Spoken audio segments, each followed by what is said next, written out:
आइए इस प्रश्न को देखते हैं। सामान्यतः ठोस का घनत्व द्रव की तुलना में अधिक होता है, लेकिन बर्फ का घनत्व जल की तुलना में कम होता है। व्याख्या कीजिए। तो देखिए, सबसे पहले जो है हमसे प्रश्न में पूछा गया है, जो प्रश्न का हमारा मुख्य अवधारणा है,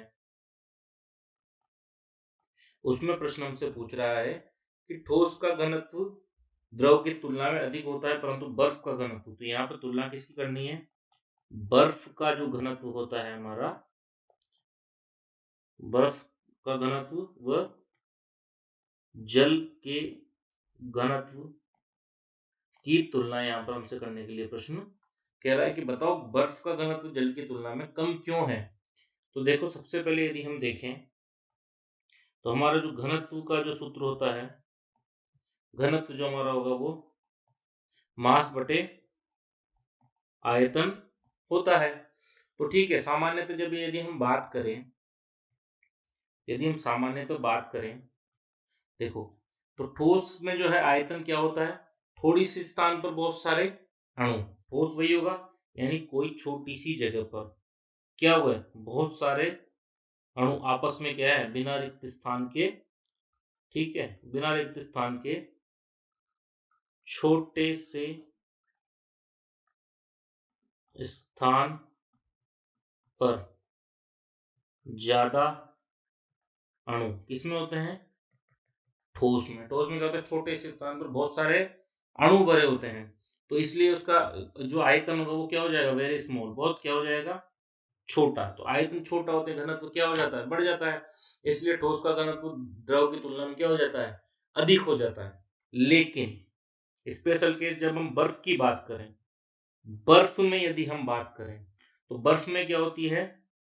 हाइड्रोजन बॉन्डिंग होती है। बर्फ में क्या होती है? हाइड्रोजन बॉन्डिंग होती है। तो हाइड्रोजन बॉन्डिंग जहां पर होगी तो वहां पर अणुओं के मध्य स्थान क्या हो जाएगा? इसलिए अणुओं के मध्य स्थान बढ़ जाता है। अब जब स्थान बढ़ेगा तो आयतन क्या हो जाएगा? बढ़ जाएगा। और आयतन और घनत्व तो क्या होते हैं? व्युत्क्रमानुपाती होते हैं। तो आयतन बढ़ता जाएगा तो घनत्व क्या होता जाएगा? कम होता जाएगा। अब यदि यहाँ पर हम एक बार देख भी लें कि कैसे इसमें हाइड्रोजन बॉन्डिंग बनेगी, देखो, ये हमारा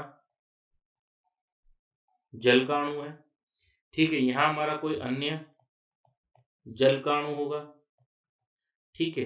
तो ये ऑक्सीजन के जो पास जो अनाबंधी इलेक्ट्रॉन है वो क्या करेंगे? वो हाइड्रोजन से बंध बना लेंगे, हाइड्रोजन बंध यहाँ पर बना लेंगे। उसी प्रकार को यहाँ पे कोई ऑक्सीजन है, ठीक है, तो वो इससे बना लेगा, ठीक है।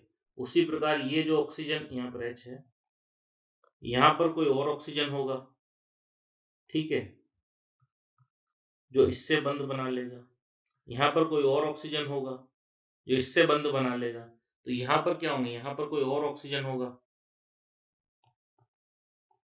जो क्या करेगा? इससे बंध बना लेगा। तो इस प्रकार इनके मध्य में जो है स्थान क्या हो जाता है? बढ़ जाता है। तो स्थान बढ़ जाता है तो हम जानते हैं कि घनत्व जो होता है वो व्युत्क्रमानुपाती होता है आयतन के। तो यहाँ पर आयतन क्या हो रहा है? बढ़ रहा है। तो आयतन बढ़ेगा, बर्फ का आयतन